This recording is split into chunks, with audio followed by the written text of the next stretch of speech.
What did they say, pet? What did they say? They said they didn't find anything on that old fool's cart.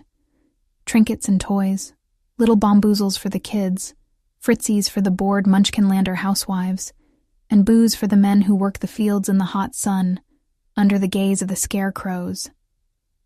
Nasty creature scarecrows. Glinda shifted in her seat and eyed the monkey in the window. It looked away.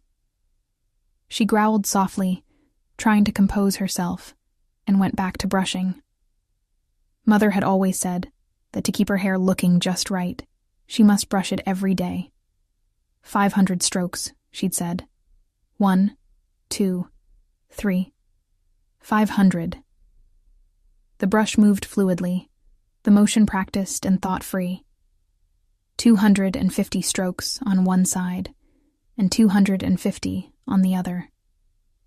The people must see their empress as the truly beautiful, the golden, glowing goddess that she was.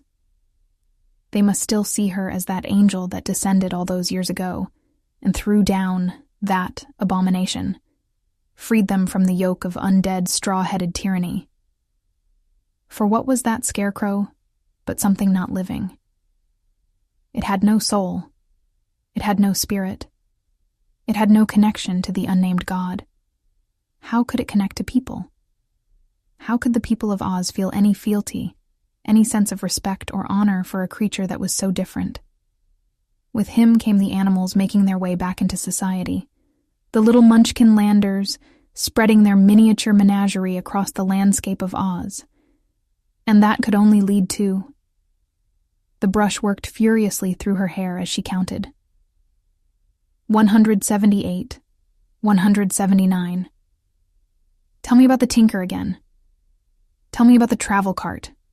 Are you sure? The monkey chittered. It was sure. It looked embarrassed, if monkeys could be said to look embarrassed. It chittered again, and then looked away. Dropped him without so much as a question. Glinda sighed and closed her eyes, but still the brush moved. She could see herself there in front of the mirror, the yellow frock glittering with diamonds casually thrown around her shoulders. She hadn't expected the monkeys to report back so quickly, and she preferred to sit naked in front of the mirror to brush her hair, to watch her body move, to count the strokes, and watch her beautiful tresses glitter in the ambient light. It was the failing light in the west, the setting sun over the great kells drifting through the windows of her tower at just the right angle, accentuating her perfect nose, her perfect breasts, casting half of her body into a shadow that seemed so appealing, so erotic. The brush moved faster. 217. 218. It had been lighting just like this when he'd come to her. The brush had fallen to the floor when he'd touched her naked shoulder. Softer at first than she had expected. Not a rushed, crushing, ragged onslaught. He'd been gentle, careful, knowing how delicate she was, knowing how awkward the situation would be.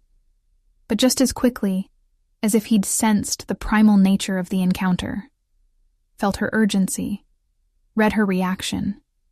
It had even surprised her. He was on her in the most delicious, delirious, and disgusting way. She'd screamed and clawed and half-heartedly tried to scramble away, but he'd held her fast, her face raw from the rough stone of the floor, until she was done, until she could resist no more, and was lying in a puddle of her own sweat, and sex feeling freer than any creature in Oz had a right to. Then he had gone, just like that, without a word, leaving her whimpering in the early night. 46, 47, 48. She was on to the right side now, and when she opened her eyes, saw how flushed her chest was, felt that singular ache, and brushed. She glanced at the monkey. It was still looking away, as if it sensed her shame, her need. It chittered some more. The fog. Good. Serves those little bastards right. We'll have no more interference. No more talk of rebel groups. She stared at herself. Her eyes narrowed, the brush gliding. No more animal rights talk. No wicked witches. Not again. I won't play the fool like the wizard.